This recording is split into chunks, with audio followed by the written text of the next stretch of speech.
Hi, this is Tony. And this is Miles. From Fastball. And you are listening to Cigar City Radio.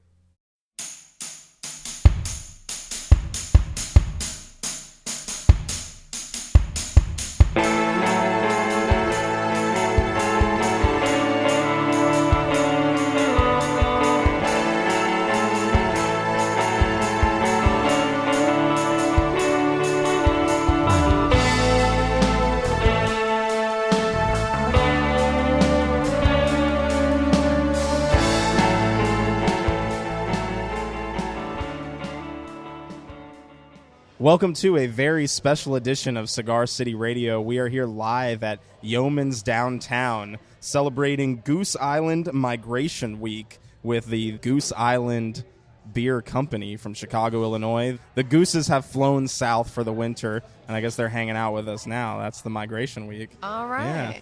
We're also hanging out with Nalani and Josh from Mama's Batch. We're performing this Friday at the Goose Island event at Blind Tiger, which is part of the Migration Week. Right? Oh, yeah. So are you guys ready for some Goosey Island? Ready for the I'm ready Goose's to play. Island. Yeah.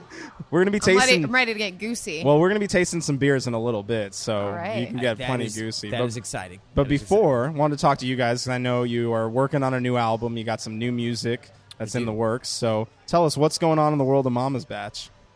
What's going on? Well, we are actually about to be recording a new record, which we're going to be adding to the old one that we never released yet. Oh. So it's going to Kept it be in a the full vault. album instead of an EP. Yeah, and we're all right. super excited. We're going to be recording with Andy Meyer and George Harris, which two real deal Those dudes. are two legendary names Yeah.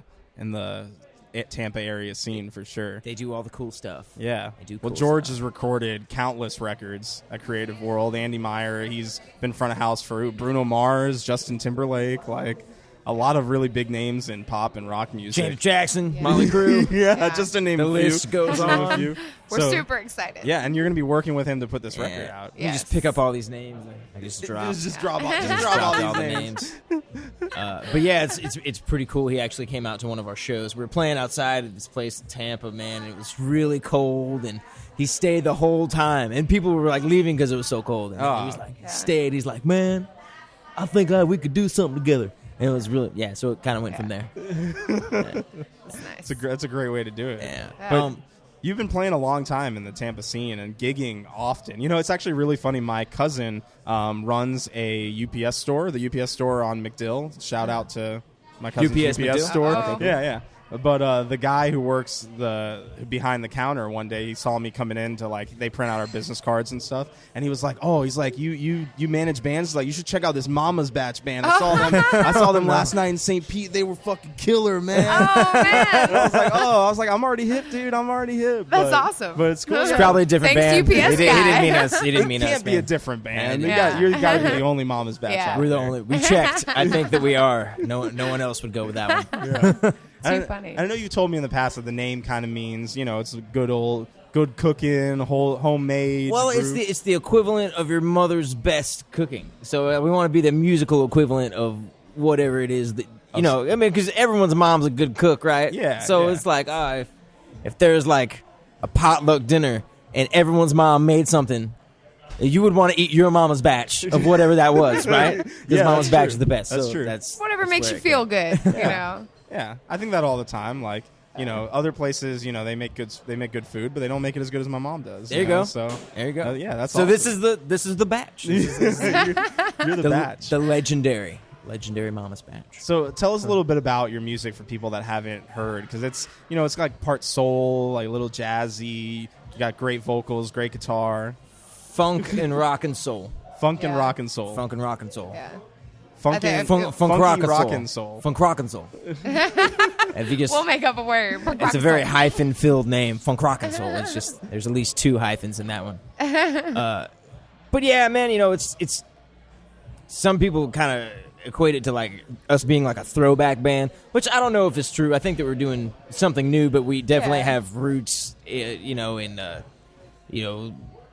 70s, like 70s funk, Yeah. and Like then there's elements of country in it too, man. I mean, like there's it's kind of a melting pot. Yeah. Yeah. Like a mama's batch pot that's melting. You know, that kind of thing where you don't really know the exact amounts and the ingredients. It's not. Oh, You know, that's it's right. like just throw in It's some It's salt. more. It's like throw in a some pinch of this, a Yeah. smidge of that. Yeah. You know, a skosh. It could be different every time too. You know, we each throw in our own little unique flavor and Yeah.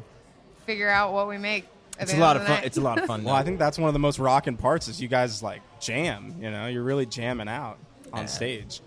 We're having fun, that's for sure. Yeah. Fun is a key ingredient in the mama's batch. So how did the two of you meet? J date. Really? No. Neither of us are Jewish. No. That's not true. We actually met, it was maybe almost 6 years ago at a gig. I was in a band actually with my dad for like 10 years. And our band was playing, and then his band was also playing. It was at a charity event, and we were both on the bill, and that's when we originally met. So we're like, okay, wait, we had heard of each other, you know. Through the grapevine. Yeah. Yeah. I know you, I know kind of. you. Yeah. So yeah, Distantly. we did that, and then we actually met for the second time out at a friend of ours show, the legendary JC's, and we were both happened to be there. We had the night off, and we're like, hey, I remember you. I just met you. And then we started hanging out, and then we decided, well, why don't we make music together? Yeah. So we started. Then we started. There doing was no music. way that we couldn't be in a band together after that point. I'm like, oh, I'm in a band, you're in a band, but wait, what if you're in the band that I'm in? Yeah, Wouldn't that be good? Just makes too much sense. It would be right? better. It would be better. Yeah. it was a good fit. It's like, well, for a while, she was like, you know, we would have I had a blues band at the time. Well, I had one for a long time. And she would come out and like everyone would get really excited like when she would do a song. I'm like, man, why can't people be this excited the whole gig? So yeah, that's sort of how that came about. Yeah. And we've been doing it together ever since. And since then, I mean, we don't only work with a band, we actually do a duo, which we're calling Mama's Batch Unplugged. Yeah, like Right. Friday night. Yeah, Friday night, yeah. Would be an unplugged-ish show. And I love that I see you posting a lot of like Facebook Live videos, and like I think you do like what New Music Mondays or something where it's like every Yeah, week we do you a have, live every Monday. Yeah. How did Yeah. that come about? Well, we met this girl from Nashville, and her name's Dawn Byer, and she operates through a page called The Real Nashville, and she has like a corral of artists, if you will, in her artist stable. Right. And we met her, and she was down here, and we hung out, and we played together, and we did one live with her. She was like, oh, why don't we just go live on my phone? And there was like 30,000 people watched it. Wow. And then it just grew from there, and we were very fortunate to meet that girl, man. As far as like exposure wise, I mean, we did we went live like on Halloween, and we both wore some funny outfits. Wore some crazy stuff. Great. That was fun. I wore a stupid hat, and we had like 80,000 views and some. It was amazing. I didn't know that you could do that through Facebook at all. So she just kind of has all these musicians that she's, has working under her that she's just getting them exposure that they wouldn't normally have, for all over the world. Like, people are watching from anywhere. It's pretty cool. Yeah. We got fans in Norway. What? Norway? Who's in Norway? Our fans. That's such a great way to like expose your music to new Yeah. people, and to really, and it's cool because you can tell that when you do those videos, you're having a lot of fun and you're enjoying yourselves while you're playing them. Yeah. It's not like it's a chore to you to Yeah. get up and get your guitars and play some good we get to tunes. do it right from our house. We don't get to go anywhere. Exactly. I would say. We don't I have would to say go that. anywhere. I mean, I think it's harder Yeah. to do the videos. You I think so? it's harder. Well, it's easy to play in front of people, but like when you're just playing in front of a camera, it's like, yeah. oh man, Yeah, where's the energy? there's a come lot from? of there's a lot of what right here. Yeah. Energy comes from inside. at You it. have to manifest it, Yeah. which is more of a challenge. I think honestly, like as an artist, I think I've grown more from being forced to create. I mean, because when you play with a band, you feed off the other bands, like the rest of the guys in the bands. You feed off of that, and when that's not there, you have to be the whole band. Yeah, you which have is- to do the feeding. Yeah. Yeah. You have to The feed feeding yourself. and the eating and all of it. This is I think it's just because we're in a beautiful restaurant that like this is a very food focused Yeah. episode. We keep like bringing up smells mom's, all yeah. around, like- Yeah, Mama's Batch, food, Yeah. food. Yeah, well, we are going to be getting a tasting in a bit, which will be Beer. yeah, Beer is definite like food source. Yeah, you know? it's got grain in it, right? I Yeah. like beer. It's like liquid bread. It's Yeah, like liquid yeah. bread, Hops pretty are much. food, right? Yeah. Hops is food. So for the listeners who live in the area, where can they catch you guys regularly? I know you're doing a lot of shows all the time. At least it appears that way on Facebook. Yeah. Well, regularly we play at a place in St. Petersburg downtown called Ruby's Elixir. That's with Ruby's four out of the Elixir! 5 members of Mama's Batch. Right. Yeah, We're there every Wednesday. we play at a place in Orlando called Tanquerays. That'd be Yep. the first Friday of every other month, which Yep. is we put all this is on mamasbatch.com is on our website. Yeah. Yeah. Play at the place called Ale and the Witch in St. Pete, which is an amazing venue to yeah. play. I love Ale that and the place. Witch, A&W, what? Brett's awesome. He's the owner there. And good people. Yeah, Doing it Ale and the right. Witch. We're also going to be playing at a place called the Hideaway Cafe, which is in St. Pete. It's an amazing music venue. We play there on May 12th, I May believe. 12th. Yes. 12th. And that's going to be a very cool gig. So Yeah. we're And excited about that. That's a pretty Love nice that room, place. huh? Yes. Yeah. Yeah. Place with good sound, good acoustics. It's true. It's nice to go there and literally just experience a band. Yeah, it's got a whole Mama's Batch vibe going experience. on. Like, you know, it's a lot different than most of the places to play around. Yeah. Big And they thing have we're great doing. food. Yeah, they got good food too. A big thing we're doing. We're opening for the Fabulous Thunderbirds Yeah. in April. Yep. 28th? April 28th. I'll be in Blast Friday. Clearwater, they do a big concert series out on the street, so it'll be kind Yeah. of nice. Well, man, I can't wait for the new record. I'm so excited to hear what comes from you and the minds of George Harris and Andy Meyer. It's a nice combination of a lot of cooks in the kitchen there. Yeah. A lot of cooks in the kitchen. All Yeah, good cooks. to keep the food theme going. Yeah. Definitely a lot of cooks in the kitchen. All right. Well, I think I'm getting the signal now, so it looks like we're getting you guys the- want to taste some beers? the beer. I definitely Don't wanna threaten taste me some with a good beers. time. Yeah, let's have some Goose Island brews here. And Goose see. it up. All right.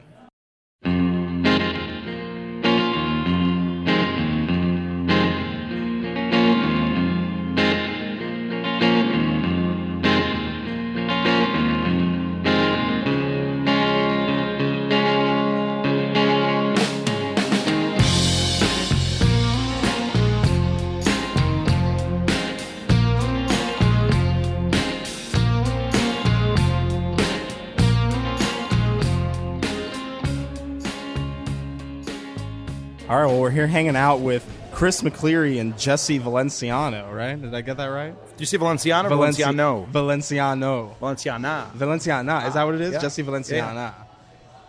Got it. Got it. All right. You got it. All right, cool. Perfect. We're celebrating Goose Island Beer Company Migration Week, which is going on right now. You guys are in Tampa, Florida, and you just got here today? Is that the deal? I've been down here for about 5 days sitting on the beach, so I've enjoyed lucky you. my time, kind of eased into this climate. So Were you fired and you're just hanging out down I'm here? just hanging or- out down is here. That, wow. I should have known this before we showed up. So tell us a little bit of what is Goose Island Migration Week all about? So actually, this is internally we call it a culture tour. It's our way to bring Goose Island personality and the people that work at the brewery on the road. You know, a lot of breweries just hire like really pretty models to go and be like, hey, you want to try our IPA? Yeah. And we're like, well, we could do that, or actually like bring people that work and make the beer and live the Goose Island life, you know, and to talk to people. Because you guys have all been to beer events, right? Where you Sure. talk to someone, you ask a question, you probably don't know how to answer it. Here, it's like you're talking to the guy that's making the beer that you're drinking. Yeah. You're talking to guys that have lived in Chicago, know all about the history of Goose. So it's that authenticity that we really strive for, and that's what this is all about. It's going out there, and all the events that we do are born out of Chicago and presented out here in these different markets. Yeah, and I love that you're doing events at cool local spots. You're getting bands like Mama's Batch and other groups that represent our area. Yeah. That can kind of bridge the gap between you coming from Chicago and coming over here. And that's realistically for us that work on this program, that's what we want, because you can sit here and spend a ton of money and bring people from Chicago, and it's just not. You don't want to be intrusive to the market. You want to come in and essentially say thanks to the people drinking your beer, to the people supporting you. It's like, hey, cheers. We want to drink a beer with you. We want to hear your music. We want to drink your coffee. We want to be you guys to be able to do you, and we just want to be a part of it. You just want to provide great drinks. Yeah. Yeah. I'm hip to that. Hip to that. So we got a few drinks on the table now. How many different brews are we trying today? I believe I've only got 2. You got 2? I've got 2 here. Okay, we yeah. got 2. So, Chris, why don't you give us a little intro? Give you a little intro. So the first beer we're gonna look at is Sophie, which is a Belgian style saison, and this particular beer is the base beer itself is a saison style, and then what we do is we take a percentage of this and we barrel age it with lemon zest and Brettanomyces, which is then acidified and then blended back to the original beer. So what we have is a real citrusy, just flavorful beer. Goes well with obviously people who like champagne. This is a kind of a beer that they might enjoy, and it's our Belgian style saison.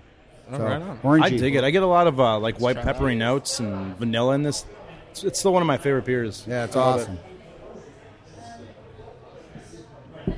It's also ironically named after the original owner's granddaughter. Yeah. So it's kind of cool.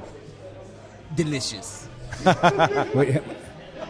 Great comments from Josh from Mama's Batch here. You know, Sophie is most of our beers, if not all of them, were really made with food in mind. And when we were talking about coming down to Tampa, I'm like, Sophie and seafood. That's like one of my favorite things, man. Drinking this beer with seafood. This would be really good with a grouper sandwich. Yeah. Oh, absolutely. Yeah. You get those really nice citrusy notes, you know, and that's what like you get some fish and add some lime on there, and it makes the citrus in the beer pop out. It's awesome. I agree 100%. Anything that you're going to cut out of the ocean is going to go good with this beer here. Yeah. So, ocean beer. Didn't you go fishing? Weren't you fishing? I was actually on the beach today, and I saw a little 10-year-old kid catch a nice, like, 18-inch fish that was pretty impressive. He had about 100 spectators. It was awesome. Wow. So, Jeez, and like a 10-year-old kid? yeah, 10-year-old kid just reeling it in. It took him forever. Yeah. Oh, no, and now he's legendary. Oh, no, they're bringing us more beers now. Oh, nice. I told you. I heard there was going to be more. We're just going to keep... like this game. Let's play this every day. Yeah, right? Until we get fired. So I know very little. Actually, I know nothing about brewing. Okay, so walk us through the process. Like, what does it take to have a beer go from inception to it being right here on the table? So once you have a basic a recipe that you want to work with, and it's developed, and you have that concept in your mind of where you want to go with the beer, then you have to figure out basically how you want to bring that to fruition. And I think what we do is we use a pretty normal brewing process. We have a 65-barrel brew house, and the beer is turned into, or the grains are pumped in and turned into a wort, a sugar wort, and then we ferment that into what is the beer. So it's a pretty basic process. I don't know if how detailed you want me to go into, but I think it's what we do is it's kind of a homage to like an English style brewing, and then we now have our sister beers. So it's pretty fascinating overall. Yeah, I can imagine it's probably a ton of machinery and A ton of great machinery, a ton of a thought process goes into each beer, and the outcome is usually superb, 100%. So Yeah, right on. All right, well, what's next? What's our second one here? the second beer is a kind of a similar version of the Sophie beer that you guys first tasted, which is called Hombre Secreto, and that beer is the Sophie base. That's we put that into a wine cask, not wine cask, but tequila barrels, and it's aged in tequila barrels for, I believe, 90 days, and then this is what you get out of that. That little different flavor, a little different profile. Still goes really good with a lot of the same foods. It's got a great flavor. Yeah. Yeah. No. I'm getting tequila sensations over here. The difference, I think the difference, though, the big difference between this one is that we don't extract a portion out for acidifying. So this beer is brought in a little different process, but overall, I think, like you said, the tequila notes really come through. The barrel's very prominent. It's sweet. It's sweet at the end. Yeah, absolutely. What I really like about these two beers is you can play around. If you like cocktails, you can play around with both of them. You know, and like with obviously this Hombre Secreto that was in tequila barrels, like you can make margaritas with this, or playing with like the existing flavors and like just expanding upon them and accentuating them. No comments? No, that's and this one's real good. Like I can't even put my finger on it. Like it's like the sort of velvety sweetness that it has. Yeah, that's awesome. It's cool. These guys get to play around with. We have a 146,000 square foot barrel aging facility. So we buy a bunch of barrels, and these guys get to play with a bunch of really cool barrels. So it's like 1 week, it's like, we've got rum barrels. What can we do with rum barrels? And it's like, do you create a whole new beer, or do you pick a beer that already exists and add it to these barrels? So when I heard about this, I love tequila aged beers. When I heard about this, I was like geeking out last year. I'm like, yeah, this is awesome. And we did a mango version. Oh, right on. So we should have brought us that one, man.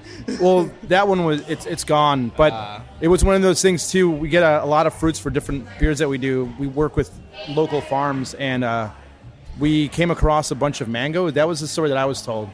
Yeah, they were The developing legend. that beer last summer, and I got a little taste of it, but it was very, very good as well. It paired very well with the tequila barrel. The cool thing is, to kind of put like a green spin to it, it's like somebody said, we have a bunch of mangoes. Do you want them? If not, we can't really do anything with them. And we're like, yeah, come on. And then these guys get together and they're like, what can we do? And stuff like this is born, Yeah. That's so cool. Yeah. How many different types of beers do you do in a year? Last year we did, over 100 something? Wow.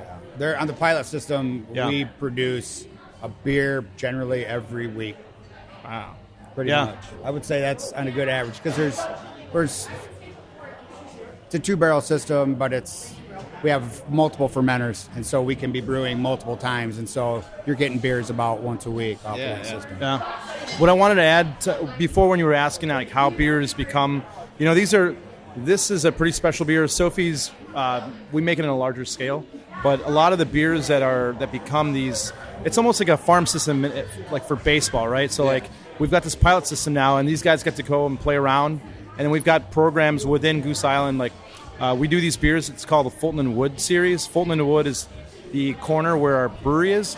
So we get people from the brewing side with people from the lab and people in marketing, and we get together and brainstorm and come up with ideas for beers. Yeah. So some of these beers get picked, and it's 4 per year. And in the past, it was like we do a small batch of this beer, Chicago only, and that's it. And now we're bringing those beers back and doing like a larger, more of a national distribution. That's cool. So it's, it all starts in now the pilot system. It starts in his brain and our brains, and it's like this little small batch, and then if you get lucky, you get called up to the major leagues and you become one of these production beers. Yeah, right on. Yeah. I was actually going to say it reminds me a little bit like a record label. We're a music podcast, so it's like you have new albums that you put out, new singles, smaller runs, but you still have like kind of your big few acts that are holding it down for the rest of the label. Yeah, that's cool. Nirvana, Fugazi, and this is yeah, right. So we have one more to try. What's our last one here, Chris? So this is the Juliet. Juliet. And Juliet is a Belgian sour, Belgian sour ale that is fermented with Brettanomyces and wine casks over blackberries. It's very tart, very sour. Brings a lot of jammy notes. I think it's a favorite of people who may like to drink wine as well. So this is a favorite beer of mine. I don't know how you guys feel about it right now, but I'm digging it. This is my favorite of it's the three so thirst far. quenching and enjoyable. So. It's I drink a lot of ciders, so it gives me that kind of cidery tartness that I like out of a good cider. The fruit notes are. Yeah, there's, for every cask of this beer, we macerate 50 pounds of blackberry, and we put it in these barrels, and it sits there for 12 months at least. Yeah, and those fruits are locally sourced from Michigan, and I believe Michigan and Indiana. So that's kind of cool too, because we're using the resources around us. So they develop really well over that time frame, and this is a unique beer. It's cool. These are, like sours are becoming more and more popular. The cool thing about these beers is we add wild yeast to it, but you're also getting that wild yeast from the actual fruits themselves. So the fruit is not really supposed to drive the beer. I mean, it's not like you're not supposed to get a sweetness. You're supposed to get almost the essence of the fruit, but you're getting the wild yeast from the fruit, and the yeast is what really drives the flavors, the flavor profile of the beer. So good. So good. It's one of my favorite beers. Yeah, I know. This is amazing. Tell me what this one was again. This is a Belgian sour ale. Belgian sour ale. Yeah, So, I'm all Juliet. about this. Yeah. Very cool. So, Jesse, why don't you give us a little more on Goose Island Migration Week? Like, what else you guys got going on this week in Tampa? So this week we always do a beer dinner, and it's, everybody does beer dinners now. Our thing is, again, he's probably heard this a million times, but I tell people, like, we've been around since 1988. So if we can't teach somebody something, we're doing it wrong, right? So our beer dinners, we tend to be very educational. We walk through the food and the beer part of it, So it's not just saying, like, here's 4 beers and we'll make a dinner based on this. It's working together with the chefs and, knowing their style and knowing to put beers that complement their style. So, yeah, an IPA tastes great with this, but we like hearing what they think it tastes great with and kind of showcasing their skills, and our beer is in the background, accentuating what they're doing. We talked about the Friday event that is at Blind Tiger. Yep. So that's going to be super cool. It's going to be a cool event where we're going to have DJs playing good booty shaking music. We've got some Booty shaking music right here from Mama's Batch. Yeah. So, and I just found out about, like, I came in and I was like, all right, so what's the plan for this event? And they told me, I'm like, yes. Yeah. It was pitched to me as, like, music, art, and Goose Island beer. And, like, those are, like, 3 of my favorite things. Yeah, one of the biggest pillars for Migration Week is lifestyle. Like, we're obviously not in Chicago, but we try to bring the essence of Chicago on the road with us. The guys that do our events in Chicago are amazing at what they do. And it's, for me, it's like trying to emulate that and try to bring it from Chicago to Tampa. And like I previously stated, staying within the confines of Tampa, like, how do we do something really awesome with you guys and together make this amazing event? So, yeah, I'm really excited about that event. You're from Chicago, aren't you? I'm not went from to Chicago. I school went to in law Chicago. school in Chicago. Yeah. So I used to hang out at the Goose Island Brew Pub. We went to a bunch of parties there, right there in Wrigleyville, and Goose Island beer was always like that was my go-to when I was in Chicago. Yeah. Partly because you see the goose, on the what is it called, the tap handle. Yeah, the tap head is the goose, and that's awesome. Yeah. I'm actually really partial to the Green Line IPA as well. That was one of my favorites. So. That's gone national now. So that started in Chicago, Okay. and it's since gone through national distribution. Yeah, Awesome. It's still, that was one of those beers before it went national. We'd go on Migration Weeks to different cities, and you meet Chicago people, and they always ask about that beer. They're like, when are you going to sell The Green Line out of here? And you're like, it's not going to happen, And then, we thought about some different beers, and I almost feel like we overthought things. And somebody finally goes, why don't we distribute Green Line? Yeah. And it was like, oh, you had that oh shit moment, like, oh shit, we have this really good beer. Yeah, let's do that. Yeah. Well, yeah. Why wouldn't you sell a really good beer? Yeah. So that's, again, that's out of Chicago now, and we'll have that, I think, throughout the week, this week too. So Cool. Yeah. And are there more Migration Weeks coming forward, or is? Yeah, man. We've got 15 cities nationally this year. Let's see if I memorize them.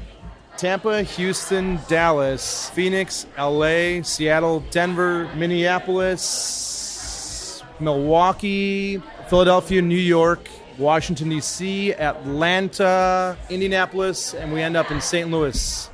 That's impressive. There's somebody that's going to be there's somebody that's going to be on the internet, like, researching, and if you miss one, you're going to get a tweet. Like, that's how this works. That guy sucks. Yeah, that guy. Yes, doesn't he even know does. Yeah. Well, awesome. I'm really glad that you picked Tampa as one of the cities to come out to. When I heard that Goose Island was doing events here in Tampa, I was like, oh, it's bridging my 2 favorite cities in the world. So We're super excited to kick off the 2017 Migration Week campaign here. I mean, it's freaking sunny. We get to get out of, like, the muggy Chicago weather and, like, started off here. So I think it's like downhill from here. Yeah, I know. Once you get to Minneapolis, Yeah. it's like, yeah. Hey, I like Minneapolis. Yeah, I do. I like beer, good Minneapolis beer, too. Yeah, I'm a big Replacements fan, so shout out Oh, to dude. Minneapolis. Hell yeah. Yeah. 42 degrees in Chicago, guys. Oh. 42 degrees in Chicago, and it's what, 86 here Yeah. now, something like that. It's warm. Yeah. I'm Actually, not, yeah, 42 is not that bad. I mean, you know, that's when I knew I was becoming a real Chicagoan. Was when it'd be like 35 degrees out, and I'm like, I can just wear a hoodie. You know, that's not bad. You're like heat wave. Chicagoans are like, man, it's 40 degrees. Put some shorts on. Yeah, exactly. No, as soon as it hit 50, I was in shorts in Chicago every time.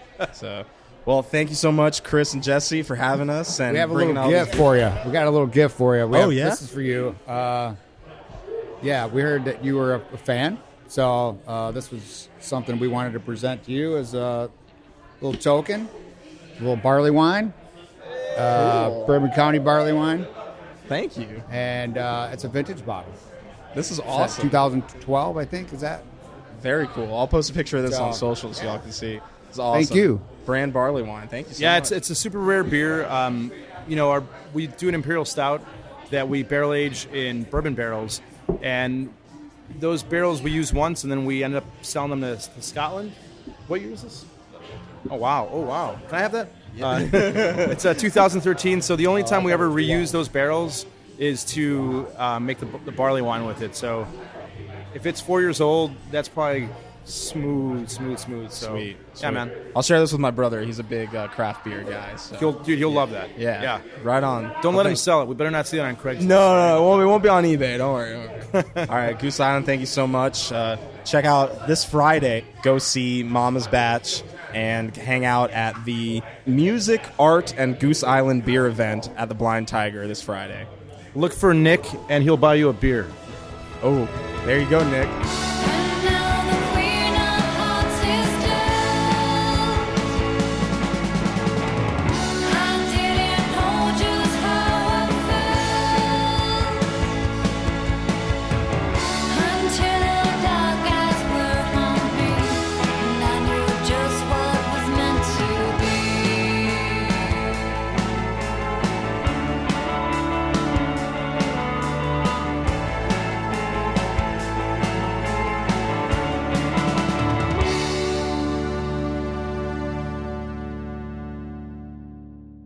Von Krockenzel. Mamasbatch.com.